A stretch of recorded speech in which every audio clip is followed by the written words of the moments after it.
Boa tarde, pessoal. Boa tarde a todos. É uma satisfação estarmos aqui com mais essa live do ecossistema, que é a última da série. E temos hoje aqui 3 convidados muito competentes, preparados para estar conosco aqui e passar experiências interessantes. Temos aqui de casa Eduardo Peixoto, que é CDO do Cesa, Chief Designer Officer, tem mais de 30 anos de experiência, estou lendo aqui a mini-bio de Eduardo, 30 anos em projetos de inovação, desempenhando funções técnicas e gerenciais para organizações como a Philips na Holanda, a Ascom na Suíça e o Cesa aqui no Brasil. É fundador do capítulo do PMI Recife, coordenador do Poetas.it, IoT, uma estratégia para o Brasil, coordenador e professor do curso de gestão de negócios da área digital do Cesar School, consultor de inovações em diversas organizações, dentre elas a Fiat e a Unilever. É mestre com distinção pela Technical University of Eindhoven, na Holanda, tem treinamentos executivos na Kellogg School of Management e Evanston, nos Estados Unidos, e na Columbia de Nova York. Seja bem-vindo, Eduardo, muito obrigado por ter aceitado o nosso convite e obrigado também por ter usado sua rede de contatos para trazer os nossos convidados de hoje, que são o Cristiano Barbieri, que é Head de Tecnologia e Inovação na Sul América Seguros, onde atua há 22 anos, é um long term, um colaborador de longa duração, e lidera toda a transformação digital e inovação na empresa. Fez ciência da computação e tem MBA em administração e projetos. O nosso amigo Demetrio Teodorov é futurista e estrategista, tem como propósito profissional construir o futuro no presente, estudando novos comportamentos e tecnologias emergentes. É executivo de pesquisa e desenvolvimento tech e inovação digital,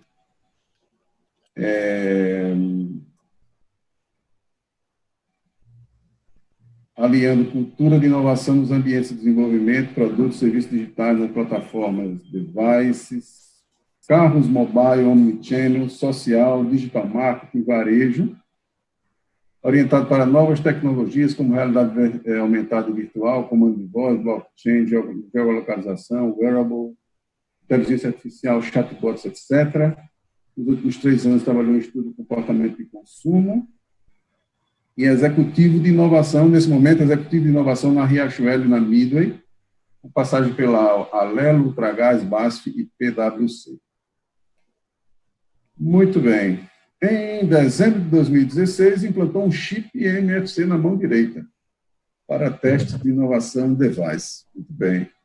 Aí temos quase um robô participando aqui na live. Bem, gente, a nossa dinâmica vai ser de usarmos esses primeiros minutos para essa apresentação. Gostaria de iniciar pedindo ao Eduardo para falar um pouco sobre a iniciativa do Cesa, que está arrecadando fundos para doação de aventais para os profissionais de saúde que estão atuando na linha de frente contra a Covid-19.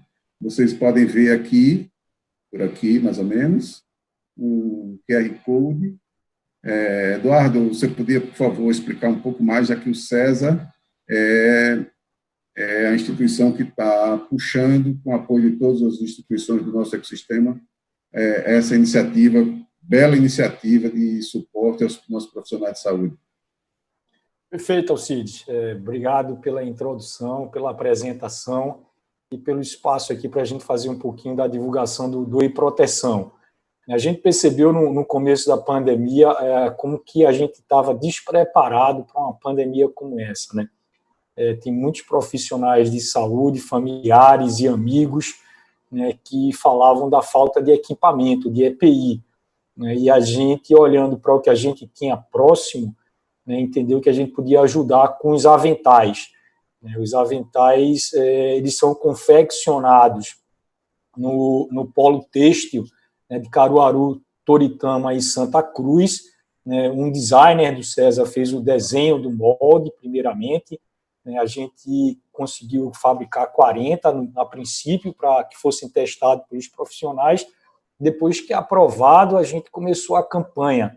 Então, através de doações, a gente já adquiriu 3 lotes, né? Estamos entrando no 4º lote de 500 peças, né, que são trazidas de Caruaru até Recife pela Caruaruense, que é uma parceira também nessa história, né, do TIP até o César é trazido pelo César, e do César a prefeitura recolhe e distribui pelos postos de saúde. Então é bacana, a maior parte das doações estão vindo do Porto Digital, das empresas que estão no Porto Digital, dos nossos parceiros, mas eu espero que nessa live hoje gente de fora também contribua. A maior parte dos infectados, quando a gente olha para o grupo de atividade social, né, são os profissionais de saúde. Eles estão na frente, estão enfrentando o risco, né, e precisam efetivamente de equipamento, seja médico, enfermeiro, técnico de enfermagem, qualquer um que está à frente, que está próximo de um centro de tratamento e de triagem, né, de pacientes, está correndo um risco muito maior do que o nosso. Eduardo, e você sabe bem porque sua esposa está exatamente nessa linha de frente, não é isso?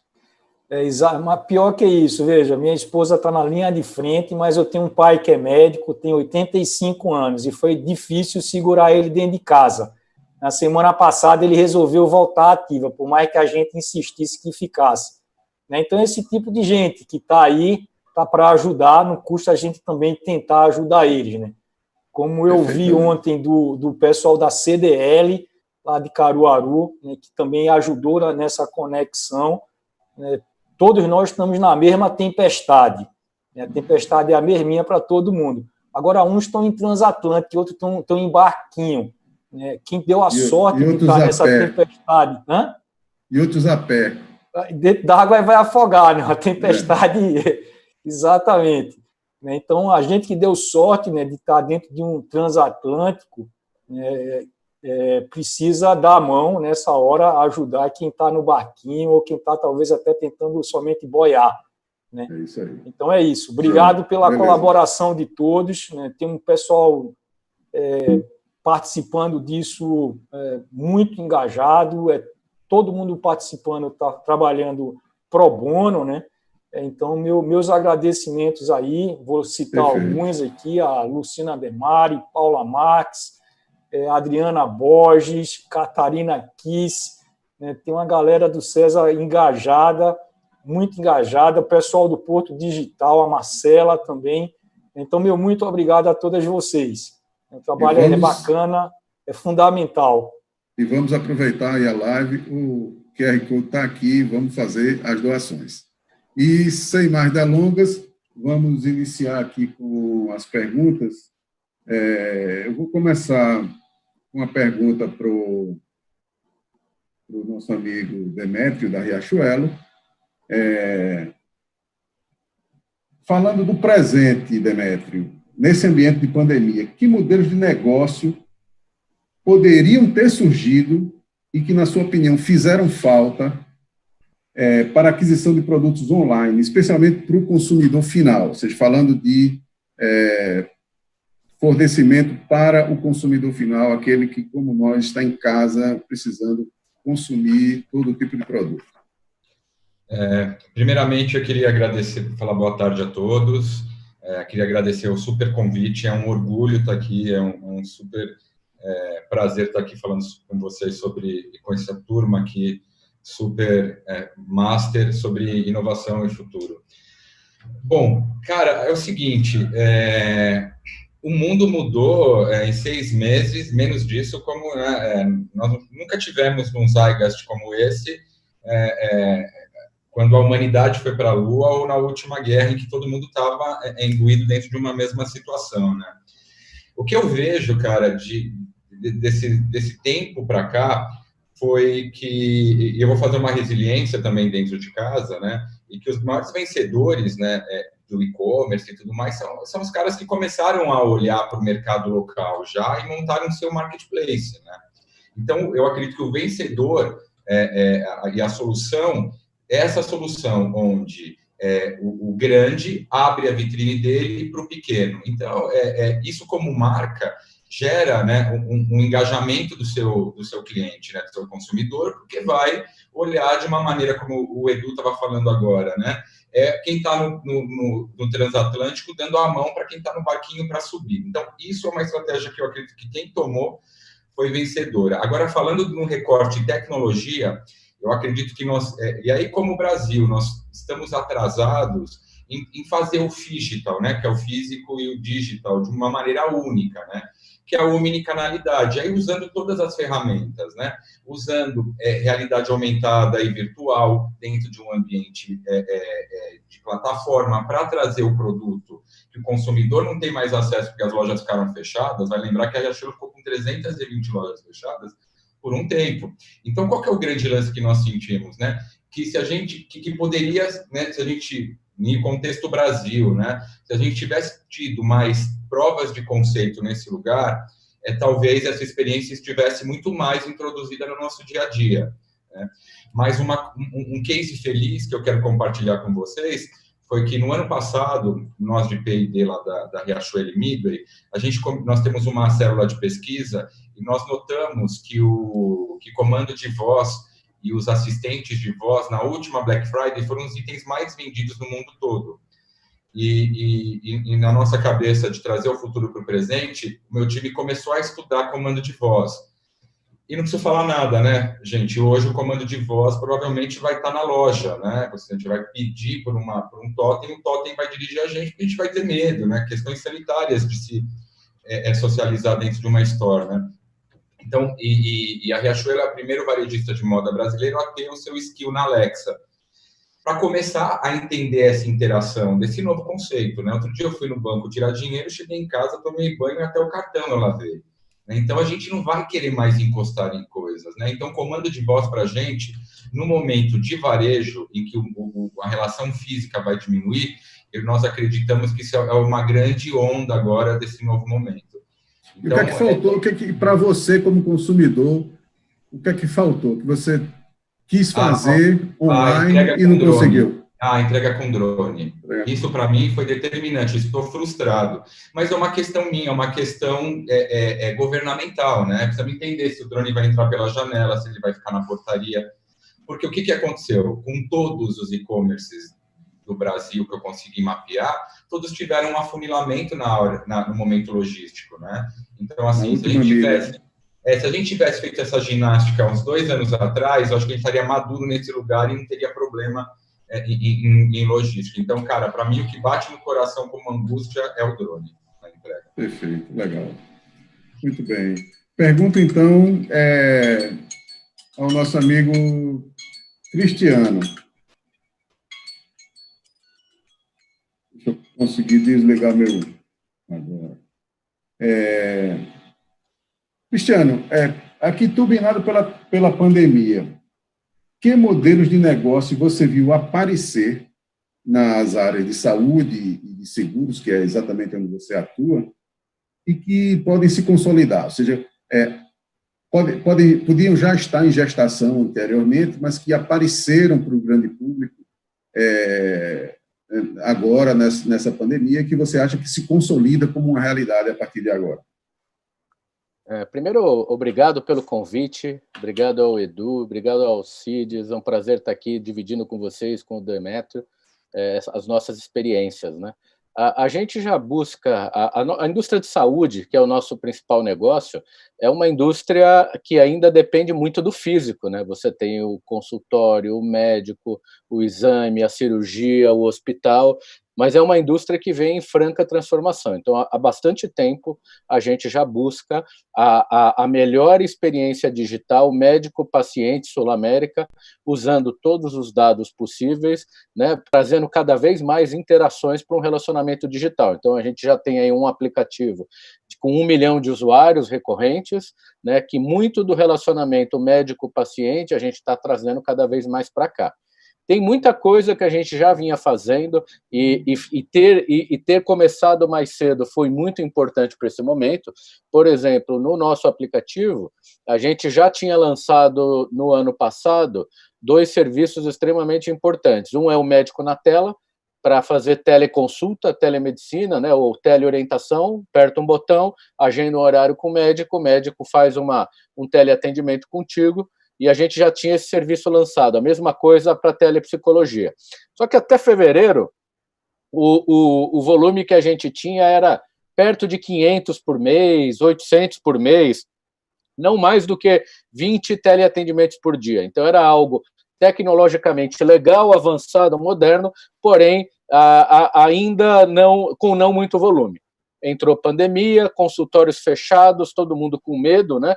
E a gente viu uma tremenda oportunidade para poder escalar, acelerar a velocidade. A gente conseguiu rapidamente, em coisas de 10 dias, lançar serviços complementares, como, por exemplo, uma teletriagem, com o uso de inteligência artificial para COVID, onde a gente conseguiria orientar o paciente se era um caso de COVID, se era um caso de atendimento com o médico, ou se eu conseguisse colocar um conteúdo explicativo na frente do cliente, ele ficaria tranquilo. A gente conseguiu rapidamente lançar a prescrição eletrônica de medicamento e de exames. Isso não era permitido pelo Conselho Federal de Medicina até então. Então, rapidamente, coisas de 5 dias úteis, a gente conseguiu colocar dentro da nossa teleconsulta a prescrição de medicamento. Então, hoje o médico atende, daqui a pouco ele assina com certificado digital, vem por SMS no meu celular, eu vou na farmácia, mostro o QR Code, o medicamento controlado está lá, o pedido do exame está lá, aprovado. Tudo isso aconteceu ao longo do mês de março, né? Além disso, também, a gente conseguiu implantar o teleatendimento que a gente não tinha para o médico de consultório, porque o nosso teleatendimento era para emergência. Eu estou com um problema, eu aperto um botão, falo com o médico plantonista. Só que os médicos especialistas, eles começaram a ficar dentro do consultório sem poder atender.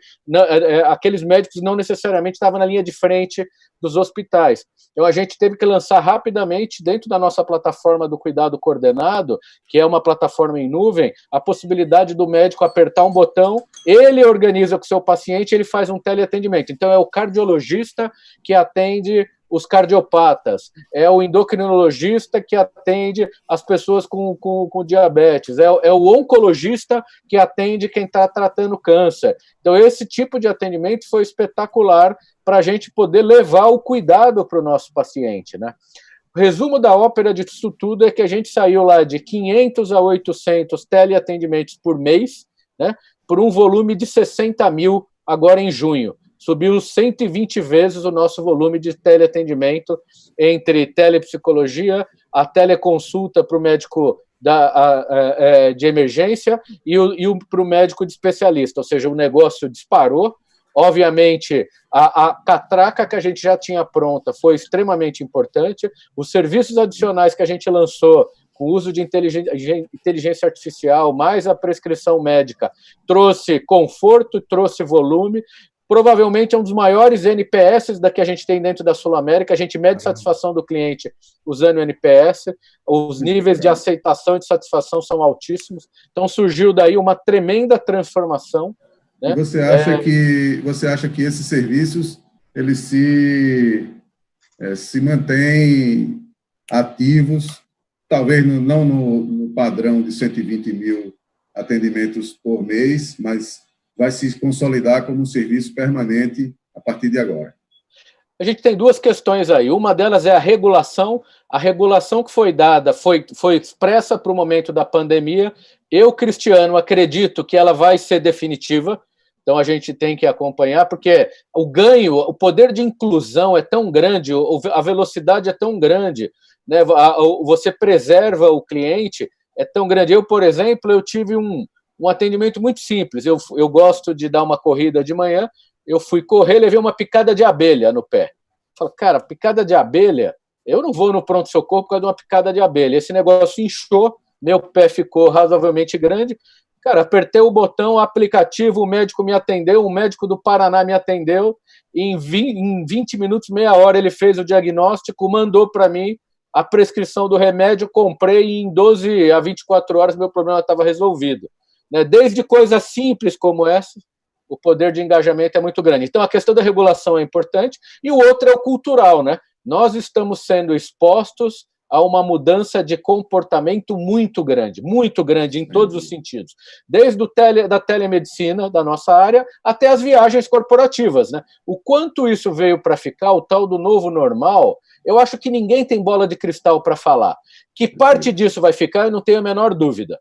Né? Eu não acredito que vai ser 100%, mas acho que parte disso vai ficar em tudo isso que a gente está experimentando, entendeu? Só o tempo dirá. É isso aí. É isso aí. Eduardo. Alcides, deixa eu só dar uma complementada aí. O Cristiano falou uma coisa que é muito interessante, né? Que é a questão da velocidade com que as coisas acontecem, né? A tecnologia já estava aí, né? As pessoas usavam para uma outra forma, né? E aí a pandemia permitiu que a gente começasse a aplicar na telemedicina, né? De uma forma mais ampla, né? E regulação é que vai dizer depois se continua ou não. É sempre nessa ordem, né? Você vê a tecnologia possibilitando novos hábitos, novas formas de fazer negócios, as pessoas se adaptam e a legislação ela chega depois, né? Ela nunca está pronta. É isso mesmo. Eu acho que é assim em qualquer lugar do mundo. Total. Não, você vê em outros setores também. Você vê num táxi por aplicativo, né? Alguma coisa, depois que está todo mundo usando, aí, opa, agora vamos consertar, né? Peraí, consertar o quê? Já está todo mundo usando. Já é algo da nossa cultura, né? Quem não tem um parente médico que, quando tem uma dor, liga primeiro para o cara, né? Então, era algo cultural nosso que a gente só precisava, né, ter um momento para empurrar. É igual empresa que não assina contrato digital, né? Não pode mais negar essa realidade, galera. É isso, né? E a velocidade... Acho que eu nunca assinei tanto contrato digital na minha vida quanto nesses últimos 3 meses, cara. Nem me fala que eu tive que ir no banco presencialmente por 3 vezes, mas vamos pular essa parte. Eduardo, eu queria que você fizesse 2 comentários. Um é que dá para perceber claramente nas respostas do Cristiano e do Demétrio que as instituições já vinham se preparando, já tinham em algum grau uma infraestrutura de tecnologia e inovação em andamento. E aí, o que fizeram foi acelerar nesse momento de pandemia. Então, eu queria que você comentasse esse assunto. A outra coisa agora, a pandemia não é a última coisa que aconteceu no mundo. As coisas continuam funcionando e as transformações continuam. O que é que você indica? Que variáveis um empresário do setor de serviços deveria levar em consideração na hora de tomar suas decisões de implementar a transformação digital, especialmente para quem é da área de serviços e que não é tão grande como são os nossos companheiros aqui da Riachuelo e da Sul América. Legal, obrigado pela pergunta, Alcides. Eu acho que a pandemia, primeiro, né, ela quebrou uma premissa que existia em praticamente todos os negócios. O negócio da Riachuelo, quanto o negócio da Sul América e vários outros, né? Que é você ter a presença física do teu consumidor no seu estabelecimento. E muitos deles, inclusive, eram rentabilizados por número de pessoas por metro quadrado, né? E aí vai de varejo, cara, a consultório talvez não, né? Porque se o consultório está muito cheio, termina sendo uma experiência muito ruim, o cara não volta porque tem que esperar demais para o médico, mas até escola. Provavelmente, na época que a gente estudou, né, a escola se pagava ali com 30 alunos dentro de sala de aula, quando a gente era bem novinho, né, porque a gente já está velho, a gente ainda viu isso. Né, mas para os filhos da gente, não tinha escola comendo de 50 alunos dentro de sala de aula. O custo é o mesmo, o pessoal entendeu isso, bota 50, 70 alunos dentro de sala de aula. Você tinha as limitações físicas, mas o teu consumidor estava lá. Ninguém esperava que algum dia, né, o consumidor não pudesse ir até lá. Esse é um negócio fundamental, ninguém pensa nisso, né? E aí a história, a brincadeira exatamente é que o que estava incomodando era o tal da transformação digital, que ninguém sabe direito o que é, né? E aí as empresas estavam tentando entender, as menores procurando se adaptar, as mais ágeis, aparecendo as startups, né? E cada uma sofrendo um pouquinho, um incômodo aqui e ali. Algumas iniciaram algumas atividades de transformação digital. E aí o paradoxo é exatamente esse. Com a pandemia, quando a pandemia disse, opa, agora o consumidor não pode vir mais, quem tinha iniciado alguma atividade, né, conseguiu se manter operando durante a pandemia. Quem não tinha iniciado, cara, simplesmente não tinha mais o que fazer. Ou seja, a transformação digital que vinha incomodando, causando ruptura, ela se tornou um viabilizador dos negócios. Então, empresas mais estruturadas já vinham com programas, né, de transformação e se deram muito bem, porque puderam acelerar os negócios. As menos estruturadas tiveram que arrumar de alguma forma, né, para se viabilizar. E aí o extremo, bem na ponta, é aquele cara que tem um comércio de rua, né, que fecha a loja, bota uma placa bem grande de WhatsApp ali, meu WhatsApp, o número, né? E aí, quando alguém entra em contato com ele, ele marca a hora lá para pegar o produto na loja e entregar, né? Fazer o delivery ali do produto. É a coisa mais básica, talvez, mas um princípio aí de micro transformação digital, né? Então, o digital ele se tornou fundamental para a manutenção dos negócios, né? E como o Barbieri falou ali, as mudanças provocadas por esse isolamento, né, elas são estruturais, né? Eu não acredito que a gente vai voltar a ter os mesmos hábitos que a gente tinha antes. Esses aí eles mudaram, né? E para qualquer empresa pequena como essa, uma loja de rua, né, uma grande empresa, a presença digital tornou-se fundamental, né? Você vai ter uma composição de receitas agora, o tal do phygital. Parte da sua receita vai vindo físico, mas parte vai vindo digital. E vai se sair melhor quem souber combinar, né, os recursos e processos que tiver nos dois mundos. Quem combinar melhor aí vai sair mais na frente ainda, né? O problema talvez maior, né, que esteja acontecendo por conta dessa correria, quem não vinha estudando o assunto sem entender exatamente o que é que no primeiro momento você tenta replicar essa experiência analógica no digital. Não é bem assim, né? No digital, as variáveis que são importantes são outras, né? Não é o número de pessoas por metro quadrado, né? A marca conta, a marca é importante, ainda assim é importante. Escala é importante? Sim, escala é importante, porque define o preço do teu produto. Mas, principalmente, efeito de rede, né, é o que domina no mundo digital, né? As principais empresas em valor na Bolsa dos Estados Unidos são plataformas digitais. São empresas que souberam construir de forma muito inteligente, muito pensada, efeitos redes nas suas plataformas. Competição não é mais pelo produto, mas em ecossistemas. Ecossistemas onde você tem uma miríade de parceiros, né, o tal da plataforma aqui, né, que agregam valor ou agregam ofertas, né, e que competem contra outros ecossistemas. Essa é a diferença fundamental. Para quem está começando agora, certamente vai ter que se plugar a alguma plataforma dessa, né? Competir sozinho no mundo digital. Chegou agora a minha hora de fazer a app, vou fazer minha app, vou botar lá, vai perder dinheiro e tempo, jogar dinheiro fora, né? Então, é diferente, é verdade, é diferente, mas não tem retorno, né? Mesmo que a gente volte a ter... e a gente vai voltar, com certeza vai aparecer a vacina, tem vacina já com estágio avançado, né? A gente vai ter gente circulando na rua de novo, né? Estou doido para que chegue esse momento, porque eu sou um cara que gosta de abraçar. E eu vou entender como é que eu vou fazer isso, porque eu vou ver amigos que faz tempo que eu não vejo, e aí, como é que eu vou abraçar o cara? Não pode abraçar, né? Então, a gente vai voltar a andar no meio da rua, né? Mas eu não acredito que, por muito tempo, a gente tenha o mesmo fluxo de pessoas no meio da rua.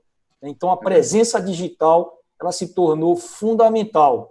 É inevitável, você tem que ir para lá e você tem que entender como é que funciona os negócios no mundo digital, porque as limitações físicas desaparecem, como no caso, estou falando de escola, eram 70 alunas, agora faz sentido ter 200, 300, 400 alunos, né? As fronteiras também desaparecem, né? Eu não tenho aula para o Recife, mas eu tenho aula para o Brasil, por que não para o mundo?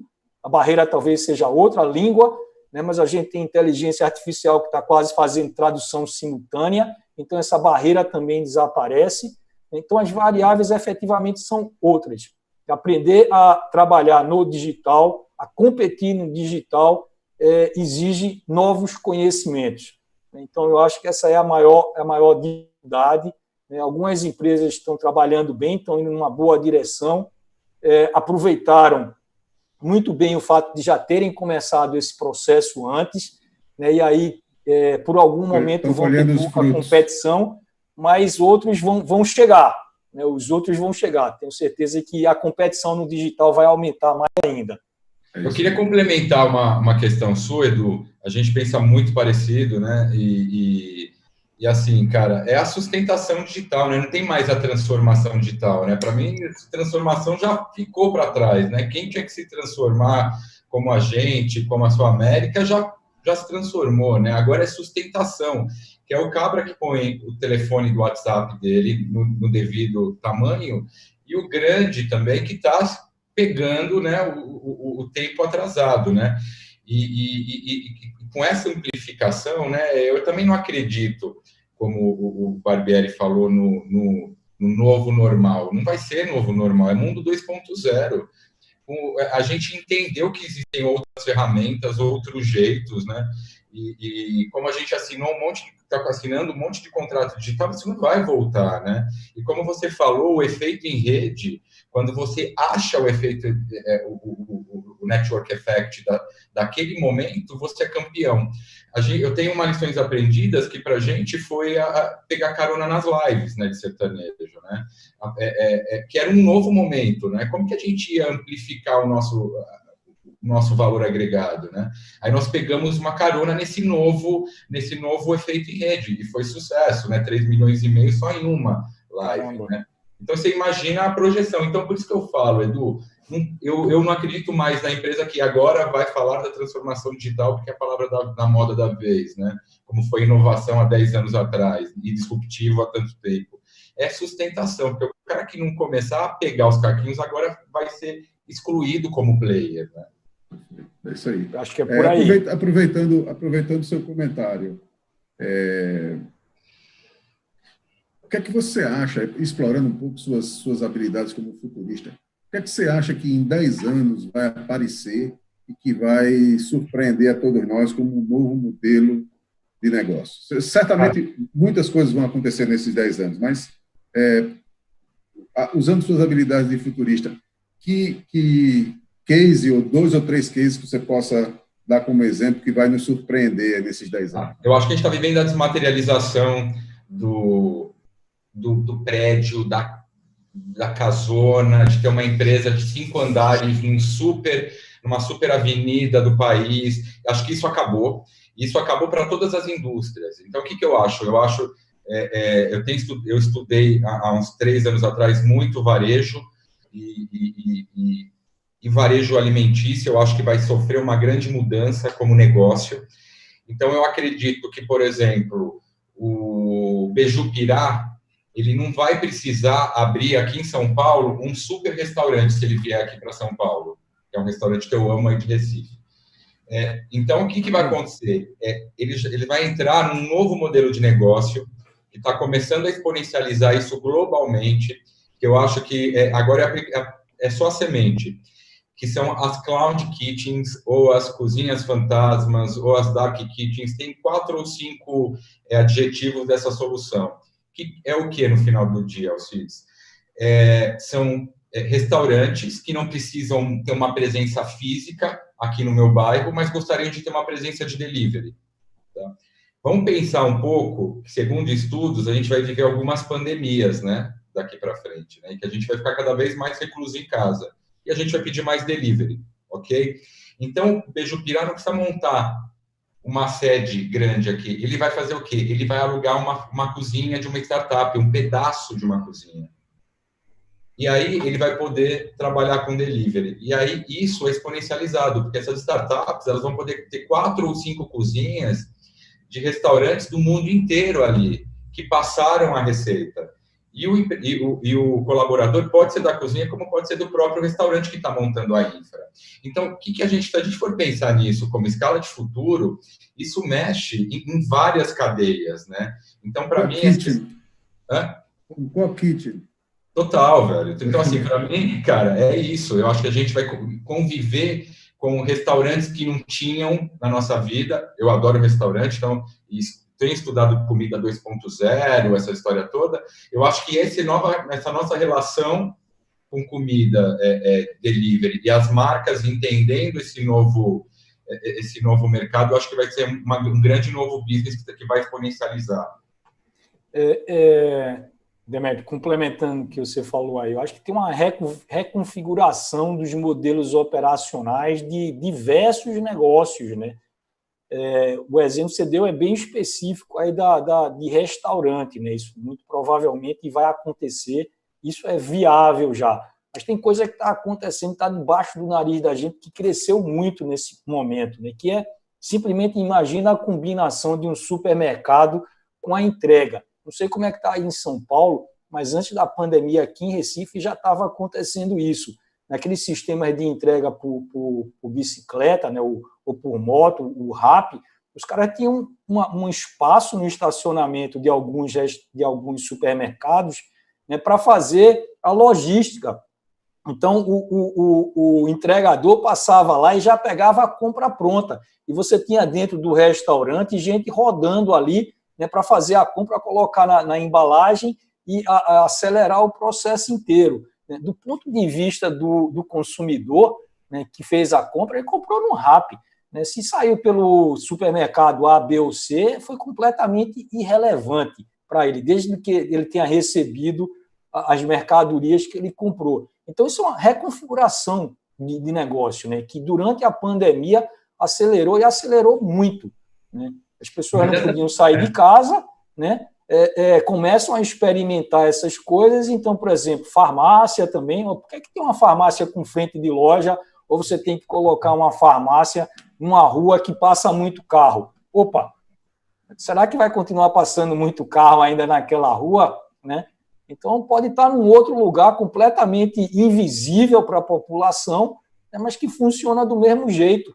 Esse é um mindset de consumo que está mudando ferozmente, né? Porque se a gente for falar em movimento de marketplace, né? Quando você compra um objeto no marketplace, não importa se ele saiu da loja aqui da esquina, você vai lembrar sempre do marketplace que trouxe aquele lifestyle que você escolheu para fazer a compra, né? Então, é bem isso, Edu. A gente está começando a transferir, né? Mas deixa eu incluir o nosso amigo Cristiano na conversa aí, que está muito caladinho. Perguntando mais ou menos a mesma coisa, Cristiano. Na área de saúde, na área de seguros, o que é que não existe ainda e que vai nos surpreender nos próximos 5, 10 anos? O que é que você vê nesse cenário aí?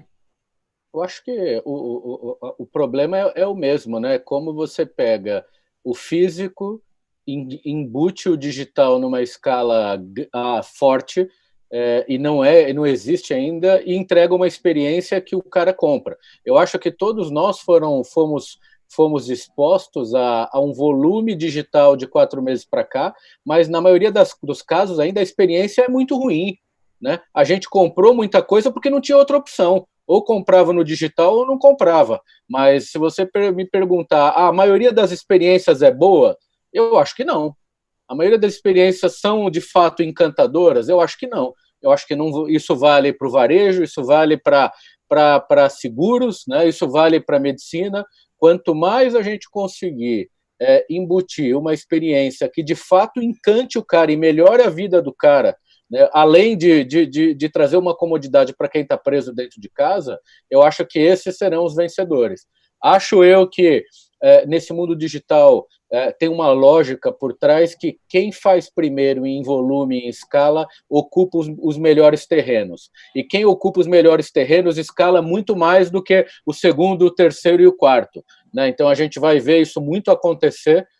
Talvez um efeito Amazon, que acontece nos Estados Unidos, acontecendo aqui no Brasil, para todas as indústrias, né? Então, quem conseguir achar a melhor forma de engajar digitalmente o cliente, com uso intensivo de inteligência artificial, com uso intensivo de voz, ou qualquer outra coisa que melhore de fato a experiência de compra e não seja só uma forma de comprar porque a pessoa está presa dentro de casa, serão os maiores vencedores, né? Então, tem um mar de possibilidades, né? Então, se eu estou fazendo, por exemplo, na telemedicina, dentro da Sul América, que saiu de 500 atendimentos por mês para 60 mil, né? Agora vai fazer uma consulta com o dermato via telemedicina, né? Vai fazer uma consulta a hora que você precisa medir, entender.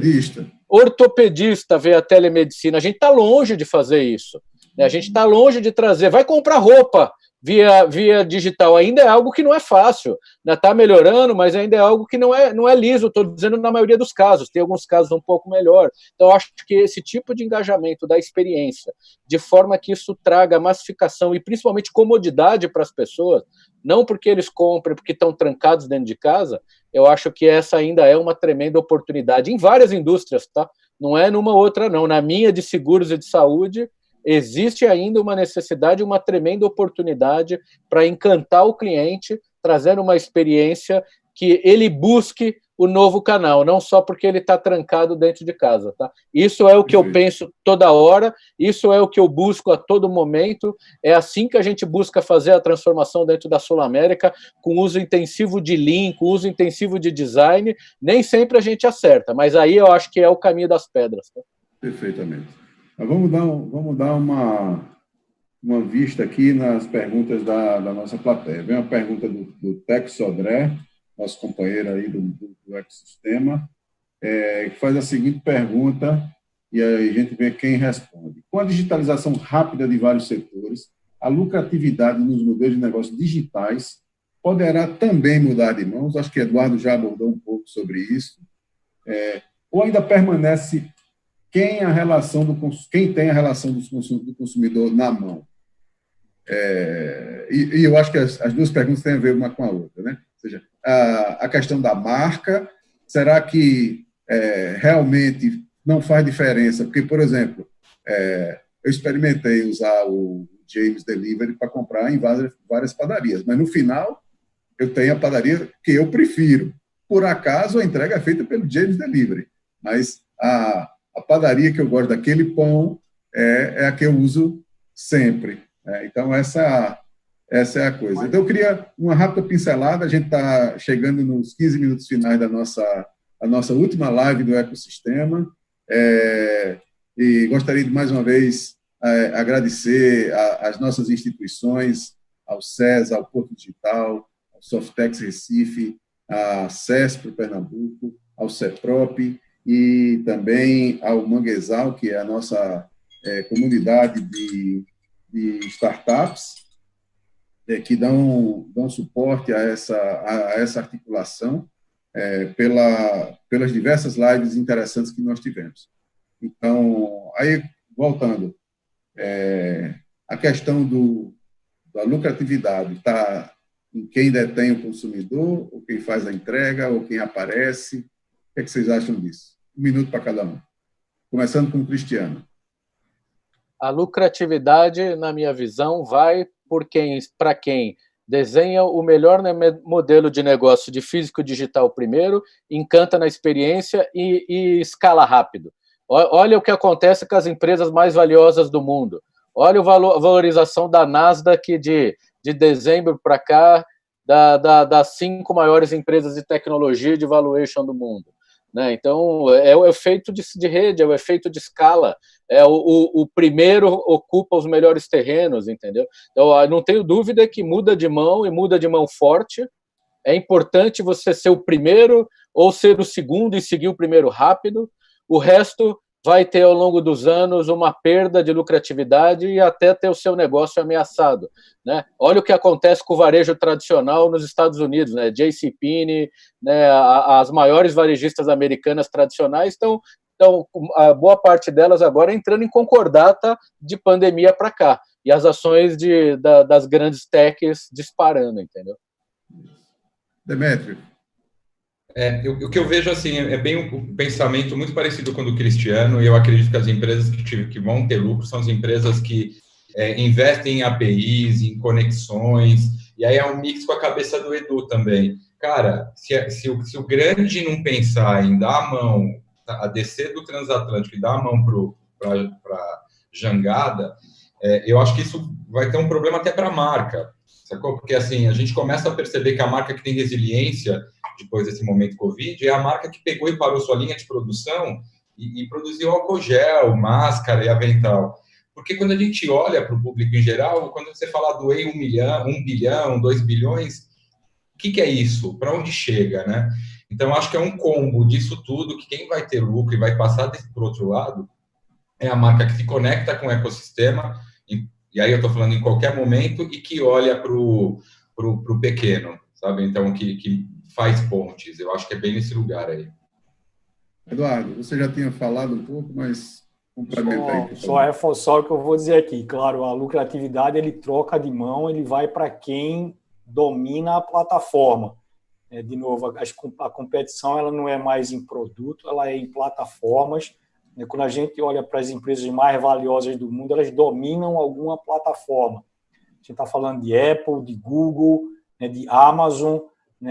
A plataforma é tão poderosa que inclusive, determina o destino de quem está nela. Se o cara muda o resultado de uma busca, por exemplo, de um produto dentro da Amazon, você pode pipocar se você ficou melhor ranqueado lá dentro, ou pode simplesmente desaparecer. Então, quem desenha a plataforma, quem tem a plataforma, quem consegue construir os efeitos de rede, ele tem o poder de decidir sobre a lucratividade também. Então, é um risco para todos. Por isso que essa conversa está tão em debate até na campanha americana, sobre os monopólios digitais. As plataformas elas concentram tanto poder que terminam virando verdadeiros monopólios. É isso aí. Temos outra pergunta aqui da Lívia Vasconcelos. Podem falar sobre as mudanças e o futuro na área da educação? Como seria a integração em rede neste ramo para empresas pequenas que competem isoladas no meio digital? Acho que eu destacaria aí pequenas e isoladas aí. Vamos lá, fazer o relógio ao contrário. Agora, Eduardo, por favor. Já que você também toca o César School, que é da área da educação. Não tem como competir sozinho mais, Eu acho que a diferença do momento que a gente está vivendo é isso. A competição é em rede. E outra coisa que conta muito para a competição é a velocidade de aprendizado. Então, aprender a trabalhar em rede, aprender a construir ecossistemas, significa trabalhar com parceiros, eventualmente com pessoas ou empresas que competiam com você no passado. Esse é o segredo hoje. Se você não trabalha em bloco para aumentar o valor do que você faz, para criar o que a gente chama dos efeitos rede, de cross-plataforma, de aumento de oferta para atrair mais consumidor, você fica fora do jogo. É preciso entender como é que teu negócio entra nesse novo mundo. Sozinho é muito difícil competir hoje. Perfeito. Demétrio.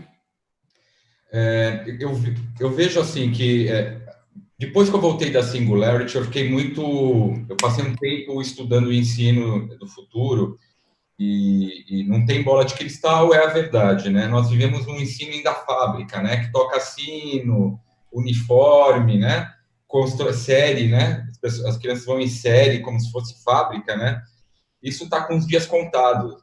agora com esse novo formato de educação, em que o streaming vai começar a fazer parte, inteligência artificial, a gente vai ter que ser forçado a entrar nesse ensino 2.0. Então, eu acredito que a gente está entrando num momento em que a gente vai começar a utilizar todas as tecnologias em pró da educação em casa. Então, a gente já começa a escutar aquela história do pai que tem que separar um tempo do dia para ajudar o filho, né, na escola. Eu acho que esse pedaço vai diminuir cada vez mais em função desse novo jeito de inteligência artificial, de bonecos. A IBM tem um boneco que ajuda a formar as crianças, tal. Eu vejo muito nesse lugar, e vai ser modularizado. Então, se eu quero que o meu filho vá aprender tecnologia no César, eu vou lá e compro essa matéria. Se eu quero que ele vá aprender inteligência artificial numa startup do Porto Digital, vai ser assim. Então, eu acredito que o ensino está indo para essa forma, como um streaming. Então, é um Netflix da educação. Só que aí, é claro, né, com todo o compliance, com segurança e tudo mais. É aí que eu penso, nas projeções vendo micro-tendências, macro-tendências, porque futurista não é bola de cristal, é olhar macro e micro-tendências, olhar comportamento e trazer para o futuro, né? Então, eu vejo que alguns modelos de ensino estão dando sucesso nesse lugar, porque não trata a pessoa como um material, e sim como um ser humano ali que tem seu poder criativo e de bom senso. Cristiano. Eu acho que o ensino talvez seja um dos negócios mais desafiadores para isso tudo, né? Obviamente tem o fator plataforma, efeitos de rede, a quantidade de pessoas que você pode engajar, treinar ao mesmo tempo e trazer conteúdo rápido, fácil, que ele consuma quando for possível, é tremenda com isso. Vide tudo que... Quem aqui... Eu sou um usuário do Hotmart, né? O Hotmart talvez seja uma das maiores plataformas de compra de pequenos cursos. Eu adoro isso. Então, eu fiz curso de violão, eu fiz curso de como você aplicar em bolsa, como de tudo. Agora, tem lixo pra caramba, né? Então, tem tranqueira pra caramba. Não tem, então você tem que ter um mega bom senso e experiência para poder separar o que é lixo do que é bom, né? Então eu pego, por exemplo, uma criança que está em formação, como que eu consigo tratar a peculiaridade de uma determinada criança em detrimento de outro, num efeito de rede, de plataforma? Como que a gente consegue dar o tom disso? Eu acho que tem uma série de prós que a indústria de educação tem que aproveitar, tem que engajar, tem que escalar, mas acho que ainda tem um desafio que como que nesse mundo novo continua se tratando a individualidade das pessoas, a individualidade das crianças, a formação de caráter, para que não vire um monte de tranqueira a custo baixo que não forma ninguém. Isso. Do ponto de vista de ser humano. Então. E eu complementaria dizendo que assim, a escola não é só um lugar de aquisição de conhecimento, aquisição de conteúdo. Né? A escola é um espaço de convivência, de aprender a conviver, aprender a diversidade, aprender com gente mais esperta do que você, com gente menos esperta do que você, com gente que tem deficiência. Enfim, é um espaço de convivência que vai muito além do simplesmente de aquisição de conhecimento, aquisição de conteúdo. Então, esse desafio realmente é impressionante. Fala, Eduardo. Tinham outras tendências já, né? Eu acho que o mercado de educação ele já estava em ebulição antes da pandemia, né? Então, outras tendências muito claramente, muito fortes hoje na área de educação é exatamente esse você partir do síncrono para o assíncrono, né? Começar a levar o conteúdo para a rede, né? de gravado, ou através de objetos digitais que possam ser consumidos no momento que o aluno queira, né? Diploma, né? O carimbo da instituição, ele ficando menos importante e ficando mais importante quem é o professor, né? Antes, o importante era saber o currículo do professor, se era PhD, pós-doutor nisso, pós-doutor naquilo. Hoje as pessoas procuram mais saber qual é a sua experiência de mercado. Então, a gente vê uma explosão de empresas que nem no setor de educação estão, mas que estão abrindo frentes, inclusive na forma de educar futuros consumidores. A gente viu essa semana, ou foi na semana passada, eu acho que foi semana passada, né, a movimentação da XP, né, que conseguiu colocar 1 milhão de potenciais consumidores, digamos assim, ou já consumidores, né, para ter aulas, né, durante uma semana na rede. Quem é que estava falando lá? Claro que tinham vários experts, mas a maioria das pessoas que estão fazendo investimento, ou seja, você está ensinando, está aculturando o seu consumidor para que ele aumente até o consumo do que você faz. Então, tem muitas mudanças no setor de educação em progresso hoje. É um setor interessante para observar. Perfeito. Bom, eu tenho aqui a missão também de controlar o tempo. A gente está chegando no nosso final, a gente precisa respeitar a 1 hora de live aqui, em respeito aos nossos telespectadores. Então, eu gostaria já de agradecer mais uma vez ao Cristiano, ao Demétrio, ao Eduardo, agradecer também mais uma vez às nossas instituições, ao CESA, ao Porto Digital, ao Softex Recife, CEPROP, a CESP e ao Manguezal, pelo suporte, e pedir que cada um faça sua manifestação final aí, para a gente fechar. Mais uma vez, eu indico aqui o nosso QR Code para a doação da campanha, para ajudar a arrecadação de fundos e distribuir material de proteção para os profissionais de saúde que estão na linha de frente em combate ao Covid-19, e cada real é bem-vindo nessa campanha. Então, começando com o Cristiano aí, para a gente fazer essa rodada rápida e fechar ainda em tempo. Então, foi um prazer participar com vocês, muito obrigado pelo convite. Gente, a gente está no momento de acelerar tudo aquilo que a gente não tinha feito até então. As oportunidades estão aí, na mesa, tecnologia cada vez mais é commodity, a forma como que a gente usa a tecnologia para encantar pessoas e transformar as experiências é o que ganha o jogo, ainda mais a partir de tudo isso que a gente está vivendo. Muito obrigado a todos e um grande abraço. Obrigado, Cristiano. Demétrio? Poxa, que máximo esse bate-papo, né? Muito legal. Eu queria agradecer você, Alcides, o Cris, o Edu. Edu já é quase minha família, né? A gente tá se encontro mais o Edu que meu pai nas lives ultimamente. Gente, assim, acho que não dá para fugir da realidade, né? Eu acho que a gente está no momento de ter coragem de ressignificar o futuro no presente, né? É pegar tudo que a gente olha aqui no nosso dia a dia de asset digital, de todos os relacionamentos, saúde, varejo, de tudo, e começar a ter um poder mais crítico, né? A gente está vivendo um momento do pós-consumo, né? Se você for na Riachuelo e pedir um botão maior no app, eu vou colocar esse botão, porque eu vou estar engajando. Se você for na sua América e pedir uma tela maior na vídeo, vai acontecer, né, na videomedicina, porque nós estamos pedindo. Então, assim, para o pequeno empreendedor, para o grande, médio, acho que a gente tem que ter foco no cliente e não ter medo de trazer soluções, né? Nós somos brasileiros e early adopter, né?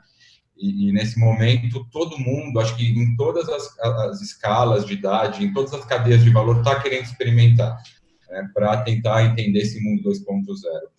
Mais uma vez, queria agradecer a todos pelo convite. Quem quiser acompanhar ou saber mais sobre futuro e inovação, sobre as novidades da Riachuelo, pode me acompanhar nas redes sociais como @DemetrioX ou acompanhando nas redes sociais aí a Riachuelo. Muito obrigado mais uma vez. Obrigado, Demétrio. Eduardo? Bom, gente, obrigado a vocês, né? Obrigado, Demétrio, obrigado, Cristiano, aí, por terem aceitado o convite também, ao Alcides aí pela moderação. Eu acho que como mensagem final é o seguinte, de novo, a coisa mais importante hoje é a velocidade como a gente aprende, né? Os negócios precisam aprender, precisam se reinventar, né? E para isso você precisa experimentar. Não tenha medo de experimentar, porque se você também não experimenta, a paralisação ainda é muito pior. Obviamente, experimentos eles falham eventualmente, mas cada rodada, digamos assim, de um experimento, você aprende alguma coisa. Então, quanto mais experimento você faz, mais você aprende, mais competitivo você será, né? Venha também conhecer o que é que a gente tem em termos de cursos, né, que podem te ajudar. dá uma olhada na página da CESA School, na www.cesa.school. A gente está entrando com uma grade nova, né, olhando para esse momento, tentando ajudar exatamente os executivos das empresas a se transformarem para que eles possam transformar as organizações. As organizações sozinhas elas não se transformam. Elas se transformam quando as pessoas que estão nelas se transformam primeiro. Então, é isso aí. Muito obrigado. E faça a sua doação também no Doe Proteção. Obrigado, gente.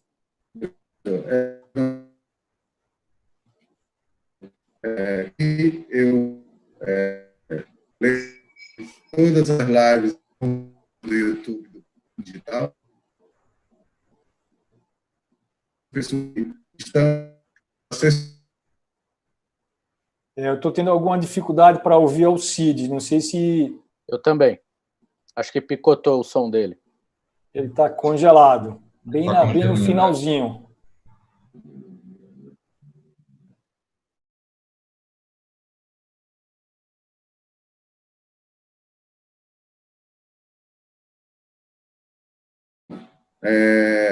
Ainda bem que foi no finzinho. Agradecer mais uma vez a todos. Agradecer também à equipe que está aí nos bastidores nos ajudando, ao Daniel, ao Augusto, a Mariana, e aos dois Daniéis, na verdade, e dizer que essa live, como todas as outras, estão no canal do YouTube do Cor Digital e pode ser acessada a qualquer momento. Espero que todos continuem com saúde. É hora de retomada das atividades, mas não é hora de retorno ao antigo normal. Vamos manter todos os cuidados, tanto no nível pessoal, quanto no nível dos negócios, e aproveitar os bons aprendizados que podem ser tirados dessa rede. Tchau, gente. Tchau, tchau.